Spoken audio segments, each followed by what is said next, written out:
Christy Goranson, and welcome to Washington Grown. Today we're going to discover what goes into making one of America's favorite foods, pizza.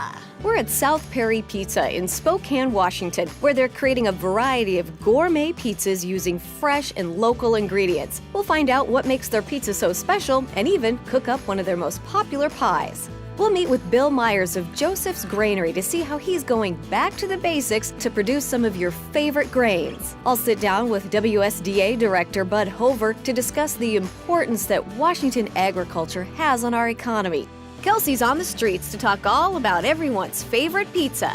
I'm traveling to River Valley Cheese to meet with owner Julie Style to see how she's using local milk to produce fine artisan cheese. Then we're in the kitchen with our home chef, Kristen.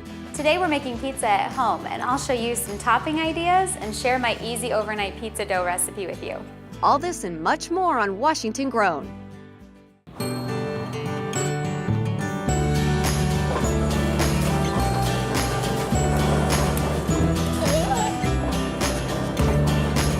There you go. That's okay.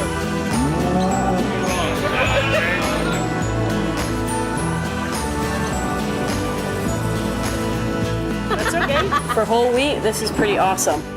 They are so delicious.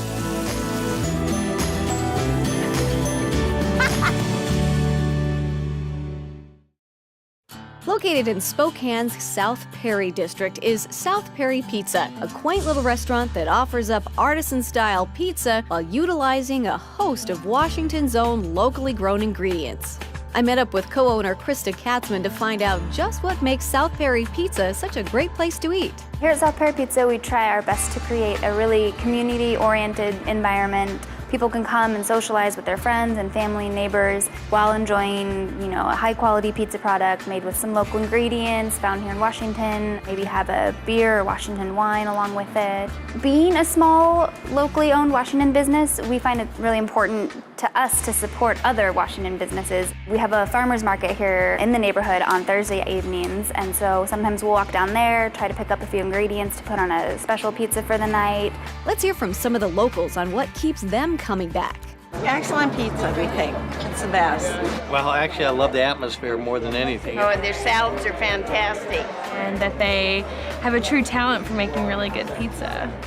And just what special ingredients go into making their pizzas? All of our flour is shepherd's grain flour, which focuses on sourcing from Washington farms, and we've just had such a consistent product from them. So what makes South Perry Pizza so unique? I think it's our crust. We make everything that we can here. Our crust is made here, our sauce is made here, but I just think it's our crispy on the outside, chewy on the inside, consistent crust that really, at least that's my favorite part. Yeah. What's your favorite pizza? That's a really hard question.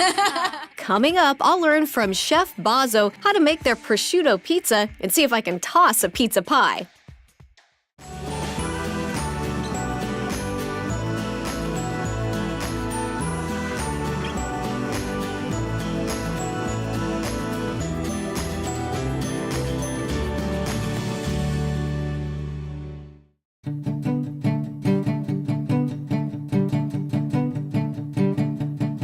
We're about 5 miles outside of Colfax, Washington, in the middle of the Palouse, and we're here because we're trying to find a place called Joseph's Grainery.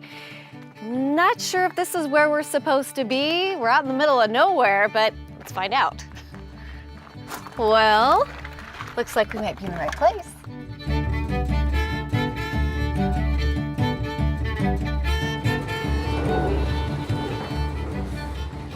Hey there! I'm looking for Joseph's Grainery. Well, you've come to the right place. I see it right there, okay. You Bill? I'm Bill. Hi, I'm Christy. Okay, Christy, nice to meet you. Yes. The Myers family has been farming wheat, barley, and lentils just outside of Colfax for 5 generations. In 2009, Bill decided to sell his grains directly to the buyer using classic techniques for processing his harvest. Tell me about Joseph's Grainery. How did that come about? Joseph's Grainery, well, my dad's name was Joseph, my middle name is Joseph, and my little grandson, his name is Joseph. We just wanted to toy with dealing directly with the end user. This way we get to see the smiling faces that buy the stuff. With so many well-known flours, pancake mixes, and other grains on the market, what makes Bill so passionate about Joseph's Grainery? Everybody wants to know where their food comes from. If you buy the basic product and handle everything yourself, you know what's in there. You take one of these labels. Well, here's the very complicated label on our hard red wheat.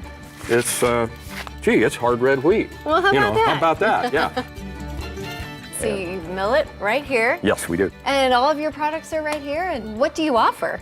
Oh, we have 12 products. We've got all of the grains we raise, the hard red wheat, soft white wheat, the barley, lentils, garbanzo beans. We have the flours for all of that, a pancake mix, cookie-based mix, breakfast cereal. So you're basically going back to basics.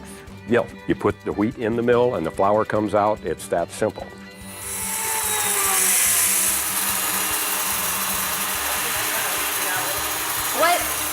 What is going in here right now? That's soft white wheat. That's soft white wheat. And this is soft white wheat. They're coming out and going down into Going right down into here. there. Soft white wheat, Look at that. soft white wheat flour. This is our highly Looks like a big sophisticated. barrel. Well, it looks like a concrete mixer. Ah, yeah. But yeah. I guarantee you, we never mixed concrete with this thing. We That's bought it good. for this express purpose. And it is full of hot cake mix right now. This is pancake mix? This is a pancake mix. Oh, And let's show you what the hot cake mix looks like. Oh. If you look in there, you'll see little chips of wheat in there. Yeah. It's got soft white wheat. It's got soft white wheat cereal in it. It's got the barley flour. It's got baking soda, and it's got some sugar in it. Now, before I leave, there's one thing I had to do. There you go. Awesome. What a gentleman. All day.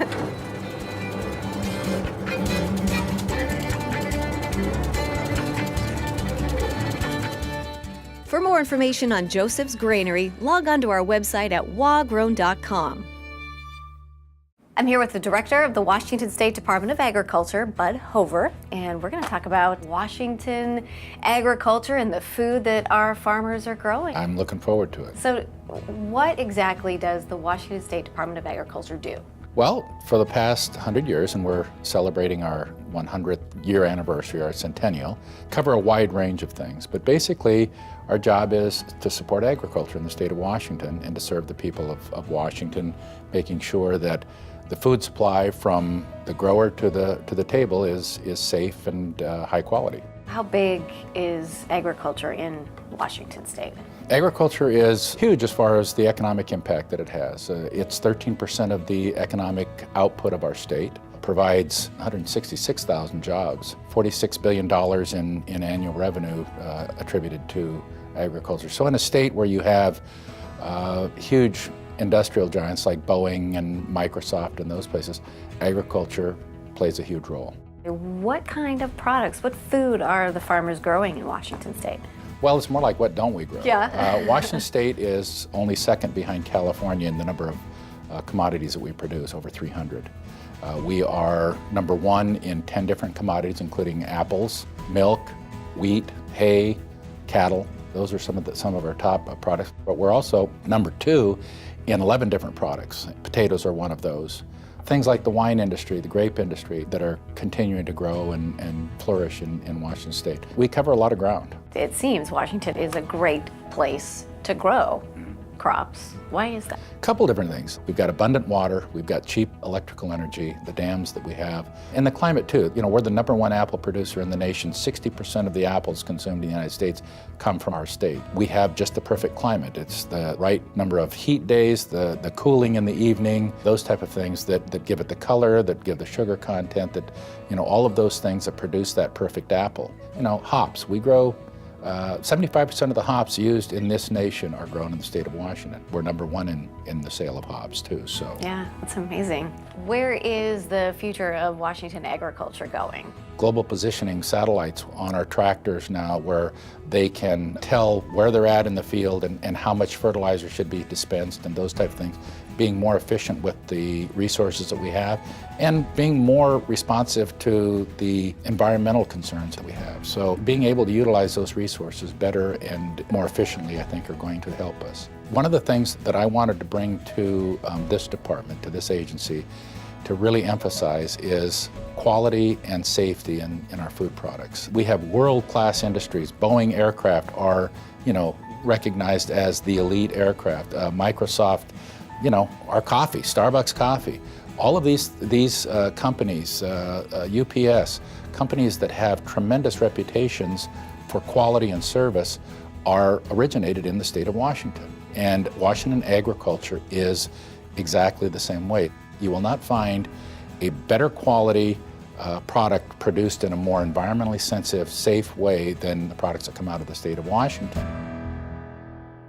Coming up, we're back at South Perry Pizza, where Chef Mitch Bozzo is showing us the secret to making the perfect pizza pie.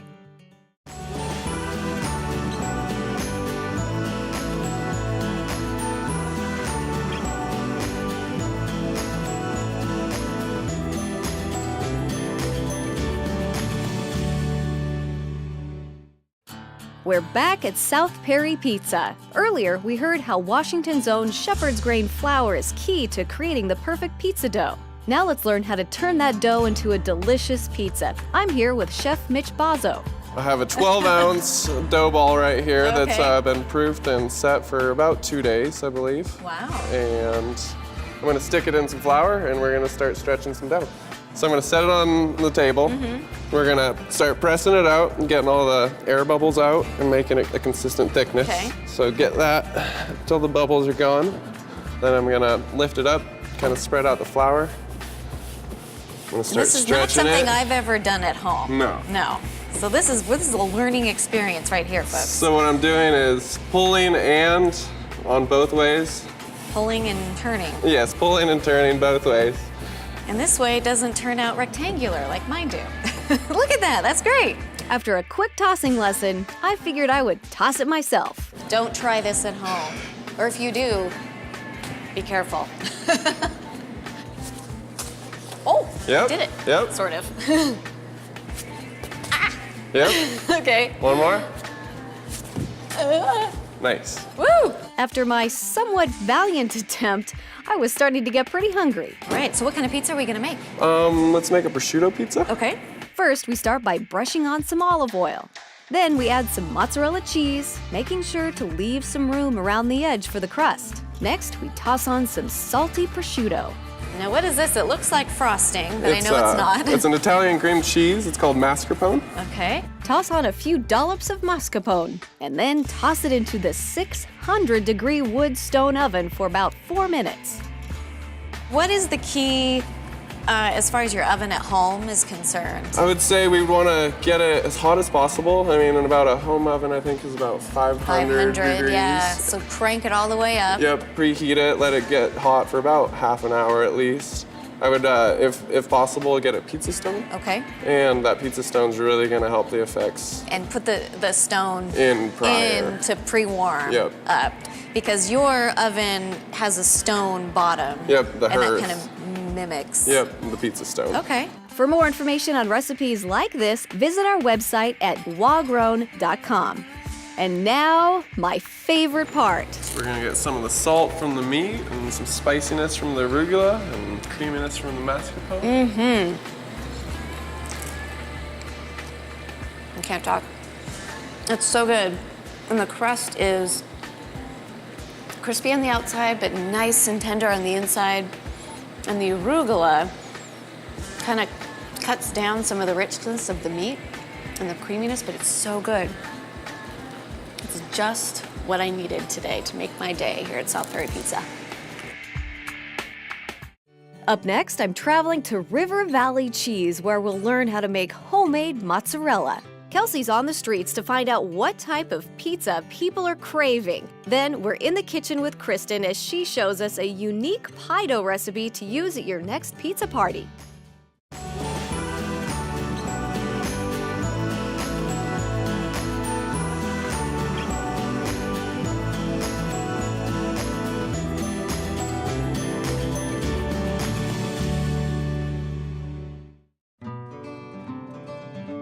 River Valley Cheese is making some of the finest artisan cheeses you'll ever taste. I traveled to Fall City, Washington to see how owner Julie Style turned her cheese-making hobby into a successful business. Hey, Chrissy, Hi, Julie. How are you? Great to see you. Thanks for having me. Hey, I'm excited to make mozzarella with I'm you so today. excited. Good. I've never done it before, so. But first, you got to do a little work.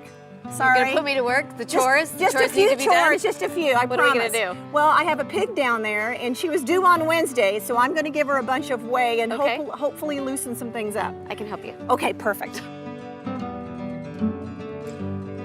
There she is. Hi, honey. Oh, hi. Hi, sister. Come here, silly girl. You ready? You want some? Oh, good stuff. Getting it all over your face. She's like, I'm looking for pieces of cheese. I Where are the know. pieces Where'd of the they cheese? go? Here's one. What are you doing? There you go. There is such great quality milk in our area, and these farmers take so much pride in their milk and the components in their milk and what they're feeding their animals. So And now you can focus on just cheese. yes, and I love it, and I teach it. I love teaching it now. So I've changed, transitioned from milking the herd to teaching and growing the craft. Now that we've finished with the chores, it's time to head back to the kitchen. This is unbelievable how much cheese you make. It's so fun to make all these different types of cheeses. Bovino, it's one of our signature cheeses. It's a tome, and I wash the rind in Cabernet. Wow. So a wheel of cheese is breathing, and just like this is a wheel of cheese, during the aging aspect, it's breathing, and everything that's in its area affects its flavor. So if I control the area with wine, I don't have a problem with that. But I don't have a problem with that either. then the cheese breathes that and affects the flavor. What's your favorite? Oh, depends on the day. Depends on what kind of wine I'm drinking. Okay, yeah. I love fresh mozzarella. That's what we're going to make today. I love fresh goat cheeses. Oh. I love them all. I've never met a cheese I didn't like. That's the problem. You're my kind of girl. So let's make some mozzarella. Awesome. We're going to start with a gallon of milk. I'm going to teach you a 1 gallon batch. You can easily do at home in your kitchen sink. We start by pouring the milk into a large container. See that butter fat coming out? It's beautiful. Can't make good cheese without good milk. We place the container in a warm water bath to increase the milk's temperature. Then add in direct set bacteria and whisk. After letting sit for another 90 minutes, we add in rennet and stir again. The bacteria is in here lowering the pH of the milk, and the job of the rennet is totally just to congeal the milk, all right? Okay. After another 90 minutes... Here is our congealed milk. Okay. Wow, Beautiful. Look at that. Oh my God. Isn't that awesome? Look at the congealment on that. All right, so now we need to cut the curd. Okay. All you're gonna do is go in all the way to the bottom and make a row. Oh, okay. I think I might be able to do that. Easy. Very, So very just go easy. in. Perfect. Whoops. Is it okay that I did that? It's okay that you did that. Okay. You can't mess it up, I Really? promise. Are you sure? Well, okay. the pig may spit it out, but no, I'm just... All right, now you're gonna come back this way. Okay. Do the same thing, opposite direction. You're funny. We're trying to make these little half-inch cubes. Sure. Good job. You sure you're not a cheesemaker? Yeah, she's just saying that. So we let it cook for 2 more hours after we cut the curd. Then we just ladle the curd out. We cover with boiling water, then break up the curds with a spoon. It's all getting stretchy. Yeah. Ooey gooey mozzarella. After stretching the cheese, we form into a ball, then drop into a cold saltwater bath. That seemed easy enough, but how'd we do? This is why I have to do spin classes all the time. Ride your bike everywhere you go. Oh my gosh, that is so good. Isn't it? How easy was that though? That was so easy. I can't believe it. Thank you so much for having me here at River Valley Cheese, and I can't wait to try it. You're so welcome. Go home and make some with your girls. I know, yeah. They'll love it. They will. Get your hands dirty. To learn more about Washington-grown food, go to our website at wagrown.com. Hey guys, it's Kelsey Cook, and the topic of the day is pizza. So I decided to hit the streets here in Spokane and see what kind people prefer. So first question, what toppings are your favorite on pizza? What do you usually order? Grilled onions, pesto, and vegetables. Abstractly, goat cheese. Hawaiian. Jalapeno. I just like cheese. Meat. Meat. Oh yeah. As much meat as you can put on the pizza, the better. Pineapple. Canadian ham. Green pepper. Green peppers and hamburger. hamburger. Not sausage beef. No, not sausage beef. That is really weird. I know, totally. What do girls think of that on a first They date? think, well, I probably, if I'm taking him to pizza on a first date, we got there's probably many have more low questions there, expectations. but if Yeah. they probably, it might end quickly. I don't know. And where is your favorite pizza place? I like Rocky Rococo's. It's downtown. It's really good. It's local. I like the square pizza. Little C's. Little C's. There's not many of those left. I know, but they're the best. $5, hot and ready. The crazy bread. Crazy bread. Certainly you can't go wrong with Rocky Rococo's. That is Awesome, true. Awesome. That is true. Something about the square pizza that I really like. You thick crust too? Oh yeah. I'm a bread person, so the more crust, the better. There you go. I'm bad about it. We do Papa Murphy's, the take and bake. We do that Take a and lot bake, too. Yeah, okay. it's just quick and easy. I'm a college student, so There quick you and go. easy is the way to go. And how often do you guys eat pizza, you think? Maybe like once every 2 weeks. Probably at least once a week. We had pizza probably 4 times this last week. Wow, all right. Yep. Honestly. Once a week. Once a week, yeah. Yeah, you can be honest with us. It's okay. Yeah. We're all friends here. Check out recipes and more on our website at wagrown.com.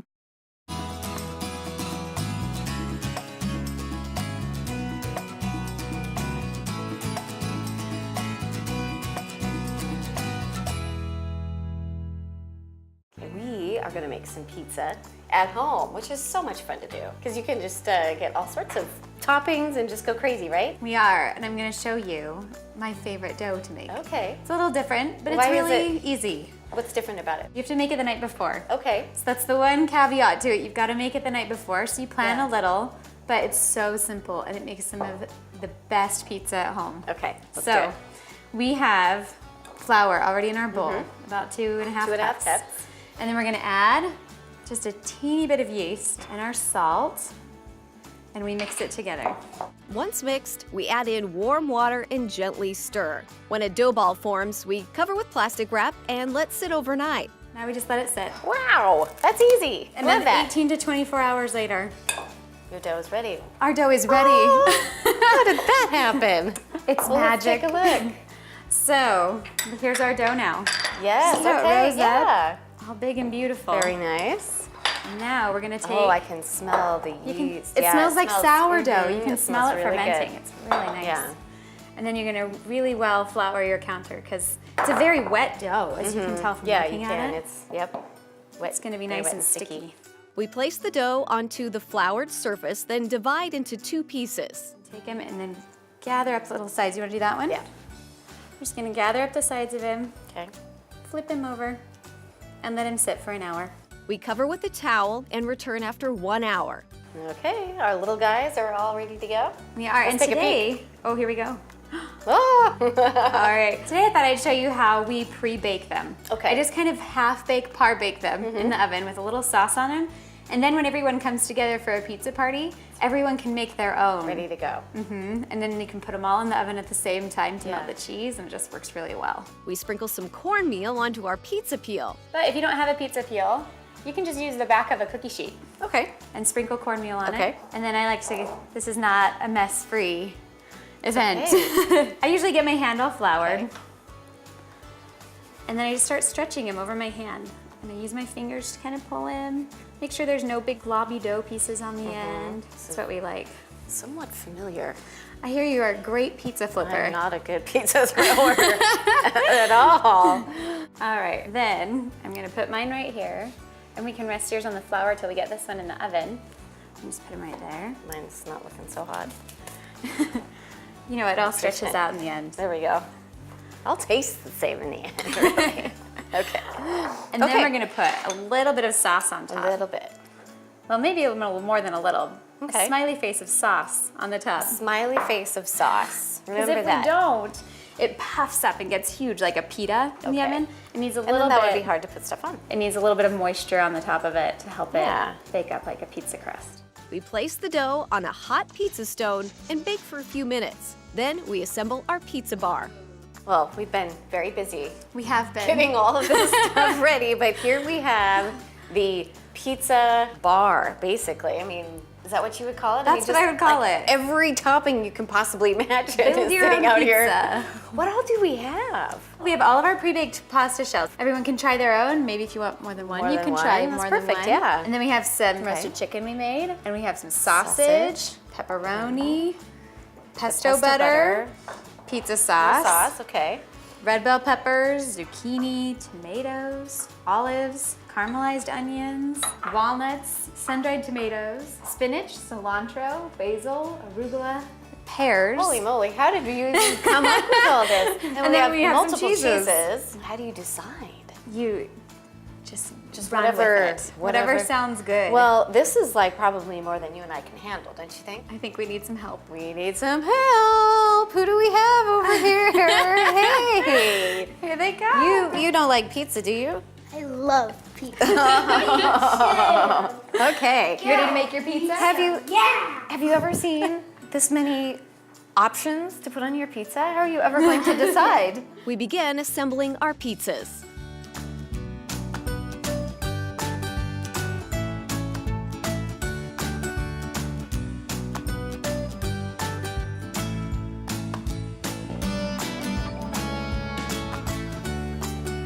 We're all ready. Wait, who thinks they have the best pizza?